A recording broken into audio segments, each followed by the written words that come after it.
Programme मध्य मुकाबले में खुशामदीद। मैं हूं रबिया हसन और मेरे साथ मौजूद है रऊफ क्लास्टा। और आज के प्रोग्राम में जो टॉपिक से हम बात करेंगे उसमें सबसे पहले मखसूस नशिस्तों का मामला। इलेक्शन कमीशन ने सुप्रीम कोर्ट को इम्तिहान में डाल दिया।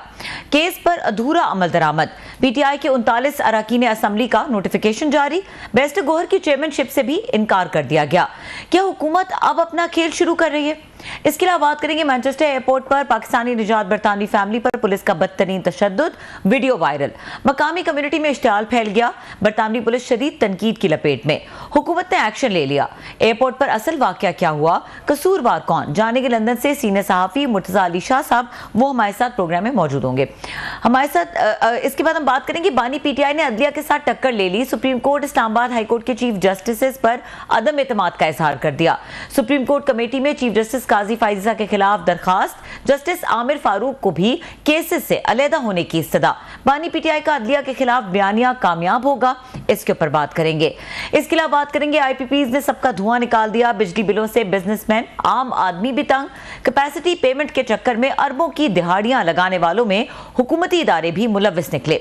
इंडस्ट्री बंद, बड़े ताजरों ने हाथ खड़े कर लिए। हुकूमत लूट मार का दिफा करने में नाकाम।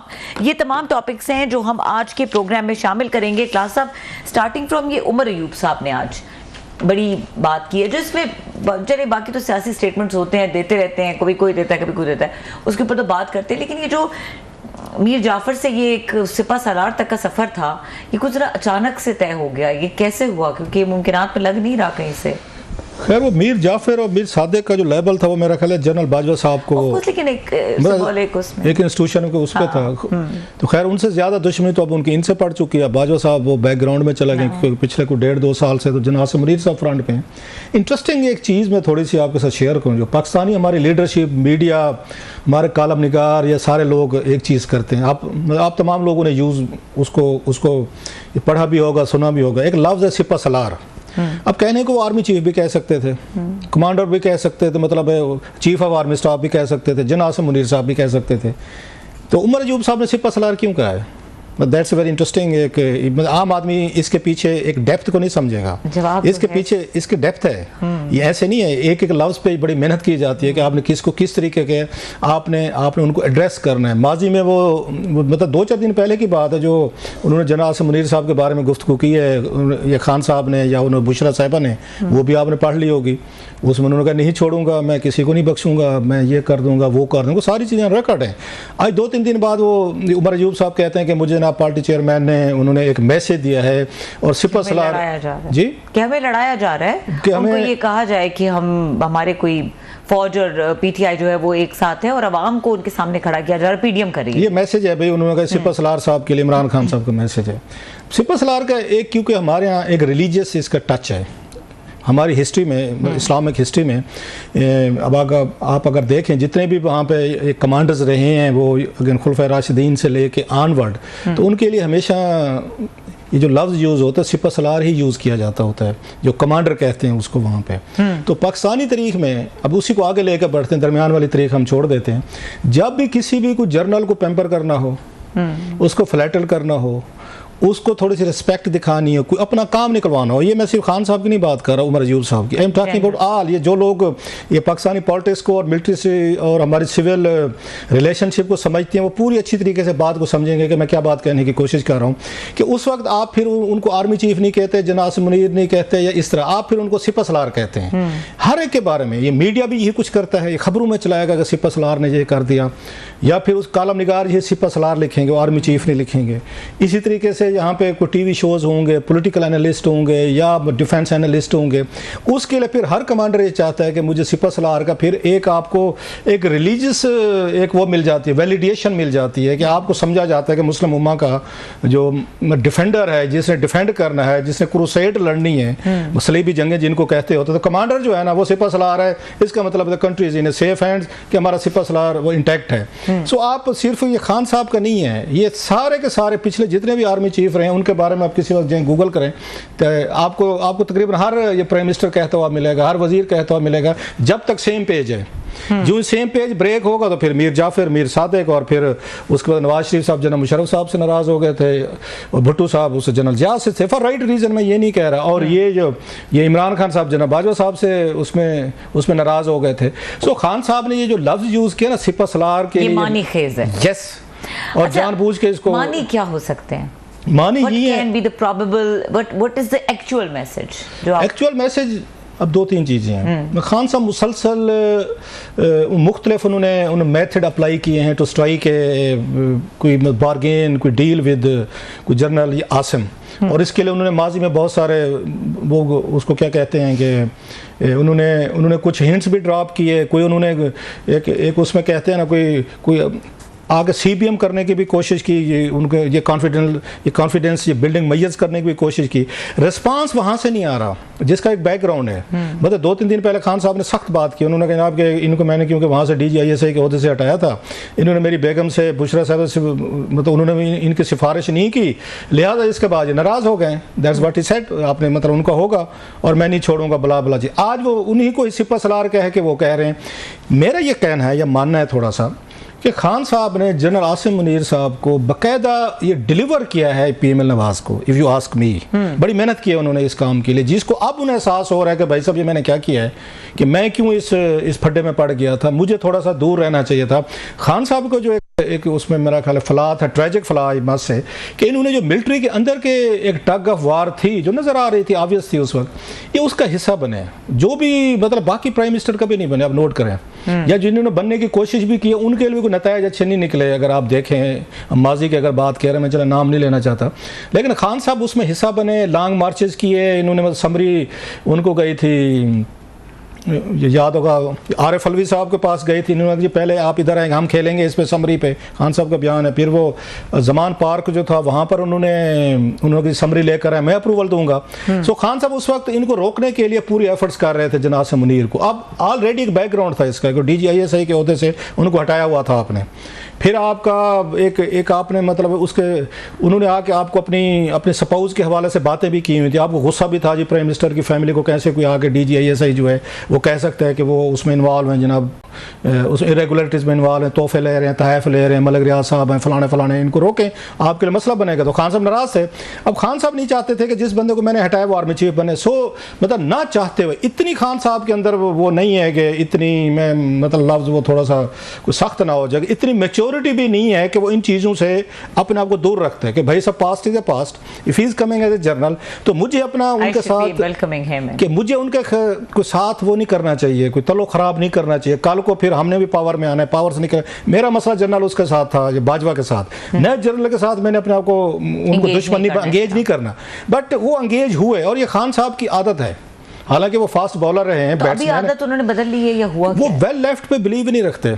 एक चीज़ होती है ना वेल लेफ्ट कर दे, मतलब ये क्रिकेट की टर्म होती है कि बहुत अच्छी बॉल आ गई है तो आप उसको वेल लेफ्ट कर दे। ज़रूरी नहीं है कि हर बॉल को आपने खेलना है या उसको एंगेज होना है बॉलर के साथ, होने नहीं होते सम टाइम, लेकिन उनके अंदर वो है बॉलर वाली कि जनाब ये ना समझा जाए कि मैं डर गया हूँ या मैं कोई बुज़दिल हूँ या लोग मुझे टाँट दें। ये जो पर्सनैलिटी का एक आपका होता है ना, एक कि लोग ना समझें कि मैं डर गया हूँ, मतलब लोगों के एक्सपेक्टेशन को पूरा करने का जो रोमांस है ये ख़तरनाक और डेंजरस है।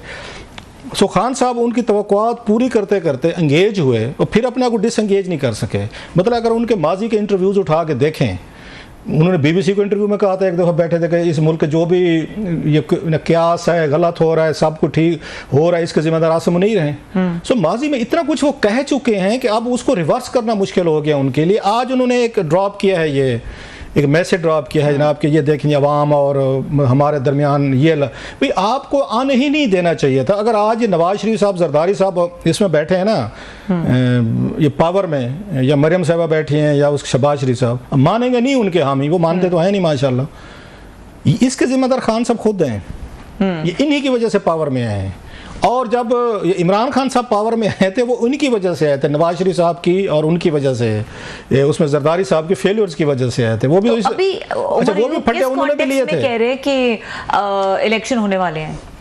एक होता है कि आप आजकल थोड़ी सी बातचीत चल रही थी, पहले तो ये मैंडेट चुरा लिया वाली कहानी थी, तो अभी एकदम से इलेक्शन पे क्यों आ गए? 2-3 चीज़ें। एक तो ये कि आपने अपनी पार्टी को ना वो करना होता है, एंगेज रखना होता है, वर्कर को उम्मीद दिलवानी होती है। या मतलब नवाज शरीफ साहब बाहर थे मुल्क से, वो भी ये समझते थे, बेनज़ीर भुट्टो साहब बाहर थी, वो भी ये समझती थी पार्टी को। अगर आपने ये कह दिया ना कुछ नहीं होगा, 5 साल इन्हीं के आपने नीचे रहना है, हमने जेलों में रहना है, इससे मुकदमे होंगे, तो लोग आपसे वो हो जाते हैं, मतलब थोड़ा सा वर्कर जो है ना आपका लेट बैक हो जाता है, वो हो जाता है, छोड़ो यार अब होने तो 5 साल बाद देखेंगे। तो कोई भी पॉलिटिकल पार्टी का हेड ये अफोर्ड नहीं कर सकता कि उसका वर्कर जो है वो थोड़ा सा डिसअपॉइंट हो, वो डिजेक्टेड हो, एक पेस बनी हुई है उसको रखें। एक तो ये चीज़ है, लिहाजा वो हर वो लीडर के लिए बड़ा ज़रूरी होता है कि वो अपना उसके साथ एंगेज रखें, नंबर 1। दूसरा बात चीज़ ये भी हो रही है कि जनाब के अब क्योंकि कोई मसला का हल नहीं निकल रहा, स्टेलमेंट है, डेडलॉक पैदा हो, इसको कैसे ब्रेक किया जाए। तो एक हाल वो ये भी दे रहे हैं कि जनाब नया इलेक्शन कराया जाए, नया इलेक्शन के बाद फिर जो नई हुकूमत आती है उसको दी जाए। सो ये भी एक उनकी एफर्ट हो सकती है। अभी तो दिसंबर की डेट दे रहे थे, दिसंबर में भी होगा। अब ये काम ये कैसे होगा इन द गिवन सिचुएशन, जब खान साहब वो थ्रेट दे चुके हैं आर्मी चीफ को, वो इलेक्शन कमीशन को भी थ्रेट कर चुके हैं, हम आप पे भी आर्टिकल 6 लगाएंगे। अभी आज उन्होंने इस पे चीफ जस्टिस पे अभी हमारे पास क्लास ऑफ ब्रेक के बाद शाखावर साहब मौजूद होंगे, उनसे हम ये जरूर बात डिस्कस करेंगे और उनसे ये भी डिस्कस करेंगे कि जो कानूनी मामलात हैं, मेरा ख्याल उन्हीं का हम तो बात करते रहेंगे। हाँ, ब्रेक ले लें अगर, तो फिर वो हमें शाखावर साहब से 5 मिनट को 10 मिनट डिस्कशन को कंटिन्यू करेंगे। इस ब्रेक के बाद शाखावर साहब हमारे साथ मौजूद होंगे, हमारे साथ रहिए। Welcome back. और हमारे साथ मौजूद हैं शाखावर साहब, साबिक जज माहिर कानून है, उनको वेलकम करेंगे। अस्सलाम वालेकुम शाखावर साहब। जी वालेकुम अस्सलाम। शाखावर साहब बहुत शुक्रिया, आपने हमारे लिए वक्त निकाला। आपसे हम पूछना चाहेंगे, ये जो बानी पीटीआई ने अदम एतमाद किया है सुप्रीम कोर्ट और इस्लामाबाद हाई कोर्ट के चीफ जस्टिस पर, और इस मामले में एक तरह से एक महाज सा खुल गया है दोबारा से। बानी पीटीआई जब ये कहते हैं कि ये तमाम केसेस जो सुन्नी इत्तेहाद कौंसिल के हैं और पीटीआई के हैं या मेरे से मुताल्लिक हैं, वो ये दोनों जजेस उनसे अपने आप को अलहदा कर लें, तो किस तरह से देख रहे हैं इस मुतालबे को या इस अदम एतमाद को आप? देखिए, मैं आपको बताऊं कि ये एक बड़ा खतरनाक ट्रेंड बन गया है कि जब तक किसी के हक में फैसले होते हैं तो उस वक्त तो कोई एतराज़ नहीं होता, और कोई अगर जज जो है वो किसी के मुखालिफ फैसला कर दे जो पॉलिटिकल नौयत का हो, तो उसकी मुखालफत शुरू हो जाती है और उस पर अदम एतमाद हो जाता है। देखिए, अगर काजी फायज ईसा साहब के बारे में अदम एतमाद अगर किया जाता है तो उसकी चले कुछ थोड़ी सी समझ आती है कि आपने बतौर वजीर आजम जो है उनके खिलाफ एक रेफरेंस भेजा था और वो नाकाम हुआ, और फिर उसके बाद अभी जो हालिया जो फैसला हुआ है उसमें जो मिनॉरिटी व्यू था उसमें काजी साहब शामिल थे, ऑल राइट। लेकिन आमिर फारूक साहब जो chief justice Islamabad high court है, जिसमें उन्होंने साइफर केस में उनको बाइज्जत बरी किया है, वो उसके बारे में वो क्या कहेंगे? तो ये ऐसा तो नहीं है कि अगर आपकी कन्वीनियंस या इनकन्वीनियंस के मुताबिक आपका जजेस के ऊपर एतमाद या अदम एतमाद हो, तो ये मैं समझता हूँ कि एक बड़ा एक गलत ट्रेंड है, और ये सिर्फ एक टैक्टिक्स है कि आप अदलिया के ऊपर, इदारों के ऊपर एक दबाव डालने की कोशिश करें, उनको इतना सोशल मीडिया पे उनकी ट्रोलिंग करें कि ताकि वो उस दबाव के में आकर जो है आपकी मर्जी के मुताबिक फैसले देना शुरू करें। ये मैं समझता हूँ कि एक बड़ा गैर सेहतमंदाना किस्म का जो ट्रेंड है, और अब जो इमरान खान है या पीटीआई है, ये एक बड़ी पॉपुलर शुबात है, इनकी बहुत बड़ी सपोर्ट मौजूद है। जब वो इस तरह की उनकी लीडरशिप बात करेगी तो फिर इदारों पे कौन एतमाद करेगा? ये मैं समझता हूँ कि एक बड़ा खतरनाक ट्रेंड है ये। अच्छा सर, बहुत शुक्रिया आपका। इससे पहले कि रब्बी आपसे फिर एक सवाल पूछेंगी, ये मतलब आपने भी बात की खान साहब के हवाले से, आज ही उन्होंने, हमने देखा है कि उनको सिपा सलार साहब को मैसेज भेजा उमर अयूब साहब के ज़रिए कि जनाब कि ये हमें ये लड़ाना चाहते हैं, या हमें ये जो है नवाज़ लीग वगैरह जो हैं, या हुकूमत जो है ये फ़ौज और पीटीआई को आमने सामने लाना चाहते हैं और इस्तेमाल करना चाहते हैं। तो हम देख नहीं रहे कि खान साहब की आर्मी चीफ थे, उनसे भी लड़ाया, चीफ जस्टिस हैं उनसे भी लड़ाया, तो मतलब खान साहब तो हर एक से लड़े हुए हैं सर, वो तो हर एक से नाखुश हैं। वो जनरल बाजवा साहब से भी नाखुश थे, वो जनाज़ मुनीर से भी नाखुश हैं, वो चीफ जस्टिस ये मौजूदा जो हैं काजी साहब, इनसे भी नाखुश हैं, वो आमिर फ़ारूक साहब से भी नाखुश हैं। तो फिर खुश किससे हैं सर खान साहब, और उनको कैसे खुश किया जा सकता है? आई एम जस्ट अमेज्ड कि जो आप बात कह रहे हैं कि सारे इदारों से लड़े हुए हैं, और वो ये समझते हैं कि शायद ये इदारे जो हैं वो आर्मी इस्टेब्लिशमेंट का हो या इन सुप्रीम कोर्ट के चीफ जस्टिस या लाहौर ये सारी इस्लामाबाद हाई कोर्ट के, उनके साथ ज्यादती हुई है, इंसाफ नहीं हुआ, उनकी पार्टी पे क्रैक डाउन हुआ है, गलत फैसले दिए गए हैं। अब किसको जस्टिफाई समझते हैं? खान साहब के इन बयानात को कि उनकी पार्टी के साथ ज्यादतियाँ हुई हैं, या खान साहब जो हैं वो मई वे और हाई वे कि जो बंदा मेरे साथ है तो ठीक है, अगर मेरे साथ नहीं है तो न्यूट्रल नहीं रह सकता वो? देखिए, इसकी एक पूरी हिस्ट्री है। आपको पता है कि अब अगर वो ये कह रहे हैं अपने नुमाइंदे या जो भी उनके स्पोक्स पर्सन है उमर अयूब के जरिए, उमर अयूब साहब के जरिए, कि वो आर्मी चीफ को ये पैगाम देते हैं कि पाकिस्तान मुस्लिम लीग नून जो है हमारे दरमियान दूरियां पैदा कर रही है, तो आपने करीबियां कब पैदा की थी? आपने तो जब आसिम मुनीर साहब की अपॉइंटमेंट होने वाली थी उस पर तो आपने पहले ही इतना ज्यादा शोर होगा किया, और उस पर आपने लॉन्ग मार्च करने का किया, और उस पर कहा कि मेरे से मशवरा जरूर करें कि आप आर्मी चीफ की तैनाती कर रहे हैं, क्योंकि मैं एक बहुत बड़ी पॉलिटिकल पार्टी का लीडर हूं। तो ये सारी पहले उनको दबाव में डालकर, फिर उसके बाद जब वो बन गए, और उससे पहले भी जब उनके खिलाफ वोट ऑफ नो कॉन्फिडेंस हुआ तो उन्होंने जनरल बाजवा को जो है वो मतून किया। उनको उन्होंने कहा कि जी वो अगर कुछ नहीं कर सकते थे तो ये रुकवा तो सकते थे, लिहाजा उन्होंने सारा मलबा उन पे डाला, उनको मीर जाफर, मीर सादक कहा।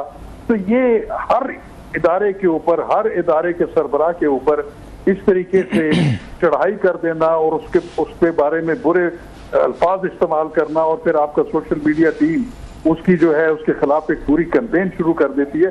तो आप अगर ये कहा जाए कि आप इतने सादा हैं कि आपको पाकिस्तान मुस्लिम लीग नून जो है वो साजिश करके या कोई और आपको इन इदारों से और इदारों के सरबराहों से आपकी जो है वो मुखालफत करा रही है या उनको आपका दुश्मन बना रही है, तो फिर आप किधर स्टैंड कर रहे हैं?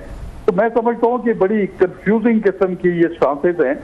असल मकसद ये है कि इदारों को प्रेशराइज किया जाए, उन पे दबाव डाला जाए, उनकी इतनी ट्रोलिंग की जाए सोशल मीडिया के ऊपर कि वो आकर आपके साथ बात करें। आपको लग नहीं रहा सर कि इस वक्त मतलब अगर हम देखें जो लड़ाई चल रही है एस्टेब्लिशमेंट की और अदलिया की, नो इट्स ऑब्वियस क्लियर है कि अगर एस्टेब्लिशमेंट समझती है कि ये अदालतें जो हैं खान साहब को ये रिलीफ दे रही हैं, मिलिट्री कोर्ट्स के मसले हों, वो जो अभी उन जिस्मानी रिमांड का वहाँ पे जो उन्होंने उनको दिया था उसमें 9 मई के केसेस के हवाले से वो लाहौर हाई कोर्ट ने उसको स्क्रैप किया है, या इस तरह की ज़मानतें हुई हैं खान साहब के केसेस में वो बरी हुए हैं। सो इस वक्त अगेन जो खान साहब का मौक़िफ़ है वो तो बड़ी हद तक लोगों को ठीक लगेगा कि अदालतें हैं, कानून है, इंसाफ है, वो तो खान साहब के साथ खड़े हैं कि उनके साथ ज़्यादती हो रही है, उनकी पार्टी के साथ और एस्टेब्लिशमेंट और हुकूमत जो है वो नाजायज या इलीगल तरीके पे उनको दबाव में डाल रहे हैं। तो अदालत तो इस वक्त डट कर इमरान खान साहब या उनकी पार्टी के साथ खड़ी हुई है। देखिए, ये तासुर तो यही मिल रहा है। देखिए, अभी ये जो माइनॉरिटी और खवातीन की मखसूस नशिस्तों का केस था उसमें भी जो रिमार्क्स आते रहे और उसके बाद फिर एक मेजॉरिटी डिसीजन आया, उससे पहले भी इस्लामाबाद हाई कोर्ट में, और सबसे ज्यादा कि जब इनको गिरफ्तार किया गया 9 मई को 2023 को, उस वक्त भी जब वो जेर हिरासत थे और अकाउंटेबिलिटी कोर्ट ने उनका 7 या 8 रोज का रिमांड दिया हुआ था, उस वक्त भी सुप्रीम कोर्ट ऑफ पाकिस्तान में उनको बुलाया गया। वो उस वक्त बुलाया गया कि जब एक कॉम्पिटेंट कोर्ट ऑफ लॉ ने उनका जिस्मानी रिमांड नैब को दिया हुआ था, उनको बुलाकर और उनके साथ जो एक दोस्ताना सलूक रखा गया, और उसके बाद जो है उनको एक ऐसा रिलीफ दिया गया कि उनको उनका जो रिमांड है, उनकी अरेस्ट को गैर कानूनी करार देकर अगले दिन उन्होंने फिर इस्लामाबाद हाई कोर्ट को हिदायत की कि आप कल उधर पेश हों और उधर अपनी तमाम केसेस में जमानतें लें, उधर रात 1-1:30 बजे तक जो है। लेकिन शाह खबर साहब, सॉरी मैं आपकी बात काट रहा हूँ, इस बात में तो वजन है इमरान खान साहब के और उनके हामियों में कि खान साहब अदालत के कटहरे में वहाँ पे मौजूद थे, प्रेमिसेस में, अहाते में मौजूद थे, उनका बायोमेट्रिक हो रहा था, और उनको वहाँ से जाके गिरफ्तार कर लेना, ड्रैग करके ले जाना, being a former prime minister, तो अदालत के अहाते में तो मतलब गिरफ्तारी तो नहीं होती। तो इस पे तो उनकी बात ठीक थी। सुप्रीम कोर्ट ने अगर उनको बुलाया और उनको रिलीफ दिया तो डोंट यू थिंक सो कि इट वाज जस्टिफाइड? मैं आपको बात बताऊं कि बिल्कुल आपकी बात दुरुस्त है कि क्या जरूरत थी कि उनको आपने हाई कोर्ट की प्रेमिसेस के अंदर से गिरफ्तार किया और रेंजर्स ने आके अंदर जिस तरीके से उनको पकड़ा और वो दरवाजा तोड़कर उनको जो निकाला गया, इसकी जरूरत नहीं थी। उनको वो बड़ी आसानी से हाई कोर्ट से बाहर जाकर भी गिरफ्तार कर सकते थे। लेकिन एक चीज है, उसके पीछे क्या इंटेंशन थी, लेकिन एक बात जरूर थी कि उनको एक वारंट इशू हुआ था अरेस्ट का, अकाउंटेबिलिटी के लॉ के मुताबिक चेयरमैन नैब ने, तो वो एक लॉफुल ऑर्डर था, इस पे तो कोई दूसरी शक की बात नहीं है। अगर उनकी गिरफ्तारी नामुनासिब थी, उसके बारे में आमिर फारूक साहब ने भी कहा कि वो जो तरीकाकार अपनाया गया वो गैर कानूनी था, लेकिन गिरफ्तारी कानूनी थी। तो फिर उसको सुप्रीम कोर्ट में इतना बड़ा रिलीफ देना, उसकी मैं एक और बात आपको बताऊं कि सुप्रीम कोर्ट की डायरेक्ट सुपरवाइजरी ज्यूरिसडिक्शन जो है वो डिस्ट्रिक्ट जुडिशरी के ऊपर नहीं है, या जितनी स्पेशल कोर्ट्स हैं, हाई कोर्ट्स की होती है सुपरवाइजरी ज्यूरिसडिक्शन। ये भी एक अनोखा वाकया था कि सुप्रीम कोर्ट ने एक अकाउंटेबिलिटी कोर्ट के जज के रिमांड ऑर्डर को क्वाश किया। ये कहीं भी हमें प्रेसिडेंट्स में मिलती। लेकिन सर आपको लगता नहीं है शाखावर साहब, आपको लगता नहीं है कि अगर ये सुप्रीम कोर्ट इस पे एक्ट ना करते, इमरान खान साहब को अगेन अदालत के हाथ से गिरफ्तार किया गया और उस पर चुप रहते और इसको चलने देते, तो प्रेसिडेंट ना बन जाती, कल को आपके क्लाइंट्स के लिए भी प्रॉब्लम होते, फिर तो प्रेसिडेंट होती। देखेंगे कि इमरान खान साहब गिरफ्तार कर लिए यहाँ से फिर सबको किया जा सकता है। सो उन्होंने सिविल लिबर्टीज उन्होंने बचाई। सर देखिए मैं आपको बताऊं, यहाँ पे आम लोगों के साथ क्या होता है, आम लोगों को किस तरीके से गिरफ्तार किया जाता है। एक आम मुलजिम है या आम एक किसी मुकदमे में अगर फरीक है, तो उनके तो सारे जो है वो इखलाकी हदूद क्रॉस कर दी जाती है। ठीक है कि यहाँ पे एक जरूर है कि वो एक पॉपुलिस्ट लीडर है, उनको एक गैर मुनासिब तरीके से गिरफ्तार किया गया, लेकिन आफ्टर ऑल वो एक प्रोसेस ऑफ लॉ के तहत था। अगर आपने उसको क्वाश करना है तो उसको हाई कोर्ट कर सकती थी, हाई कोर्ट उनके रिमांड को खत्म कर सकती है। अभी भी जो किया गया है हाई कोर्ट की कॉम्पिटेंस में बनता है। लेकिन अब देखना यह है कि इससे जो तासर ये उभर रहा है कि वो जो 9 मई के वाकयात हों या उनसे रिलेटेड जितने मैटर्स हैं, उसमें एक बहुत बड़ा कंसर्न है आर्म फोर्सेस का, पाकिस्तान आर्मी का एक बहुत बड़ा क्लियर कट स्टांस है कि वो आर्मी के अंदर जो है वो बगावत करने की कोशिश की गई थी, उसको बड़ा सीरियसली लिया जा रहा है। लेकिन जितना लिबरली अदलिया उनमें रिलीफ दे रही है, तो उससे फिर ये तासुर उभर रहा है कि शायद अदलिया और जो एस्टेब्लिशमेंट है, आर्मी है, उनके दरमियान एक जंग चल रही है। तो ये तासुर जो है इसको जायल करना बड़ा जरूरी है। इसको मजीद बढ़ाने से जो है हमारे मुल्क का नुकसान होता है। बहुत शुक्रिया सर जी। बहुत शुक्रिया। शाखावर साहब हमारे साथ मौजूद थे और हमारे साथ एक्सक्लूसिव अपना एनालिसिस शेयर कर रहे थे। और यहाँ पे वक्त हुआ ब्रेक का। ब्रेक के बाद बात करेंगे मैनचेस्टर एयरपोर्ट पर जो पाकिस्तानी निजाद एक बरतानी फैमिली है उस पर तशद्दुद का जो वाक़या, उसकी जो वीडियो वायरल हुई उस हवाले से। और हमारे साथ मौजूद होंगे लंदन से बराह रास्त मुर्तज़ा अली शाह साहब, उनसे ज़रा डिटेल्स जानेंगे इस ब्रेक के बाद। हमारे साथ रहिए। Welcome back. और हमारे साथ लंदन से बराह रास्त मुर्तज़ा अली शाह मौजूद हैं, सीनियर सहाफ़ी, उनको वेलकम करेंगे। अस्सलाम वालेकुम मुर्तज़ा अली शाह साहब। वालेकुम। अच्छा ये बताइएगा सर, ये जो वीडियो का मामला है और ये इसमें तशद्दुद है जो कि एक पाकिस्तानी फैमिली पर हो रहा है, मैनचेस्टर एयरपोर्ट की ये वीडियो है, पुलिस तशद्दुद कर रही है, सर बताइएगा कि क्या मामला है, इसका क्या बैकग्राउंड है and how it happened, why it happened? आप देख सकते हैं कि वीडियो में एक खातून है जिनकी उम्र तकरीबन कोई 60-65 साल तक लगती है। ये पाकिस्तान में थी एक्चुअली, इनका ओरिजिनल ताल्लुक कोटली आज़ाद कश्मीर से है। ये खातून, इनके साथ एक और फैमिली मेंबर थे, वो वहां से उन्होंने फ्लाइट ली इस्लामाबाद से कतर और कनेक्टिंग फ्लाइट कतर से ये मैनचेस्टर आए। मैनचेस्टर एयरपोर्ट पर जब हुआ ये कि रास्ते में जो फैमिली के सोर्सेज हमें बता रहे हैं कि जो फ्लाइट के दौरान इनकी कोई एक शख्स था जिससे उनकी तल्ख कलामी, बाद लोग कह रहे हैं कि एक फीमेल थी, बात करेंगे कि अरब कोई मेल थे, वो थे जिससे इनकी तल्ख कलामी। जो ये एयरपोर्ट पहुंची है वहां से बाहर निकले तो आगे जो आपको 3 लड़के नजर आ रहे हैं वो इनको रिसीव करने आए हुए थे, 2 भाई और उनका एक दोस्त। तो इन्होंने वहां पे बताया, इनकी जो वकील है उसने मुझे ये कंफर्म किया, अहमद याकूब ने, तो वहां उन्होंने ये कंप्लेंट की कि मुझे जब मैं यहाँ पे ट्रॉली लेके बाहर आ रही थी तो ये जो दूसरा पैसेंजर था उसने वहां मेरे साथ बदतमीजी की और हमारा जुमलों का तबादला। उनके जो बेटे थे उन्होंने जो पैसेंजर था उसे वहां पे कन्फ्रंट किया और पूछा कि आपने हमारी माँ के साथ क्यों किया। वहां पे आर्ग्यूमेंट हुआ और काफी मतलब आप हीटेड आर्ग्यूमेंट उसको कह सकते हैं। लेकिन उस वहीं पर जो पैसेंजर था उसने पुलिस को इन्वॉल्व किया, उसने पुलिस को बुलाया, मुकामी पुलिस आई जो वहां पे एयरपोर्ट पर थी, उन्होंने आकर इसको फिर फर्दर एस्केलेट किया। और एक जो सोर्स हमें ये बता रहा है कि जो एक भाई है जिसको पुलिस ने जमीन पर जिसको लिटा के मार रहे हैं, उसको पुलिस ने बगैर किसी रीजन के अरेस्ट करने की कोशिश की कि तुम बोलते क्यों हो, या तुमने मतलब एग्रेशन दिखा रहे हो तुम अपने हाथों के जरिए। वहां उसने रेजिस्ट किया, जहां पर वो पुलिस ने उससे कहा कि हम गिरफ्तार करना चाहते हैं, वो वैसे ही निकल गया। उसने कहा मैं आपसे गिरफ्तारी क्यों, तो मैंने कुछ गलत नहीं किया। उसके चंद सेकंड्स के बाद जो फुटेज आपको नजर आ रहा है, तकरीबन 1.5 मिनट के बाद फिर पुलिस ने आके वहां उसको रोका। पुलिस ने बुलाया, जो आर्म पुलिस है टेजर वाले, वो आए और उन्होंने आके जो वहां पे किया वो फुटेज तो पूरी दुनिया में देखा जा सकता है। तो बैकग्राउंड इसका यह है कि जो जहाज के जो ऑन बोर्ड और फिर जो इमिग्रेशन का एरिया है मैनचेस्टर एयरपोर्ट का, वहां पर तल्ख कलामी हुई और ये फिर बाद स्पिल ओवर हुई जब उनके बेटे उनको वहां लेने आए हुए थे। जी बहुत शुक्रिया आपका मुर्तज़ा। आप हमेशा बड़ा ये तफसील से बड़ी कम्प्रीहेंसिव इस तरह के स्टोरीज़ पे बात भी करते हैं, इन्वेस्टिगेट भी करते हैं। मैं आपकी देख भी रहा था जो स्टोरी आपकी जियो की वेबसाइट पे, वेरी कम्प्रीहेंसिव वन, वो लग रहा है कि बड़ी आपने मेहनत से स्टोरी वो फाइल की है।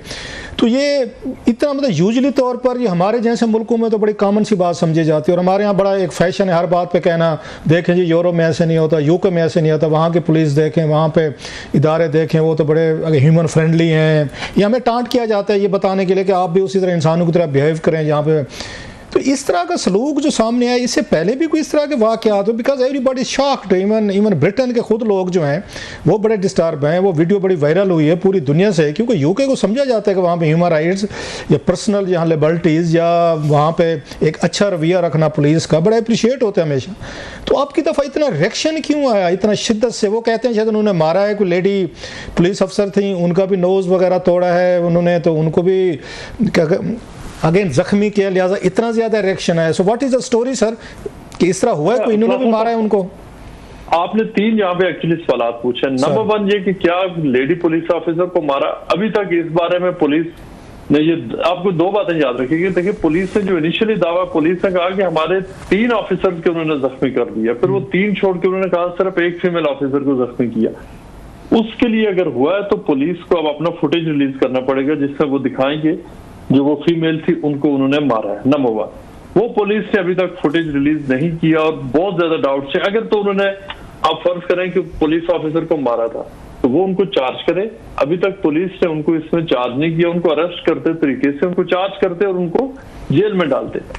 लेकिन जिस तरह से उनको मारा, ये आपने देख लिया कि क्या पुलिस ने उसी तरह रिएक्ट करना था कि अगर उसने मारा था तो वो फिर पुलिस में और उनमें फॉर एग्जाम्पल अगर हुआ तो फर्क क्या रहा। दूसरा सवाल आपका ये था कि क्या पुलिस इस तरह से करती है। यहाँ क्लासा साहब पुलिस का बहुत सारे इंस्टेंसेस में तो बड़ा डिसेंटली तरीके से राइट्स बता के गिरफ्तार करते हैं, लेकिन यहाँ ये मैंने खुद देखा है कि पुलिस यहाँ पे वारदात बड़े तरीके से डालती है। मैंने यहाँ पे पुलिस करती है कि उन्हें अगर किसी को मारना हो ना, वो उठा के उसको अगर डेमोन्स्ट्रेशन में हो तो उनका, आपने देखा, आप तो लंदन में रहे, बड़ी सारी पुलिस की गाड़ी होती है, उस गाड़ी के अंदर ले जाते हैं, वो अंदर ले जाके मारते हैं। दूसरा, यहाँ पुलिस की एक ट्रेनिंग है कि आपने अगर किसी को मारना है तो वो वहां मारते हैं जहां निशान नहीं पड़ता। जो भी लोग अगर कभी कोई वैसे ऐसी कोई मतलब है कोई इंसानी जगह हैं जहाँ पे मारा जाए और निशान ना पड़े, मतलब है इट्स ए गोश पोस्ट का इंसान है, जहाँ भी मारेंगे निशान पड़ेगा। तो लंदन की पुलिस के पास या यूके की पुलिस के पास ऐसी स्पॉट उन्होंने कोई आइडेंटिफाई कर रखी है जहाँ पे मारे और उसका स्पॉट ना पड़े और उसका निशान ना पड़े? वो उनकी ट्रेनिंग है कि आप बंदे को अगर मारते भी हो उस तरह, देखिए ये इनकी पूरी ट्रेनिंग है, वो उसके तहत जहां पर लोगों को मारते हैं। और यकीन करें वो ऐसी जगह बिल्कुल है कि जहां पे अगर मारे दर्द ज्यादा होता है और वो निशान कम पड़ता है या पड़ता ही नहीं है।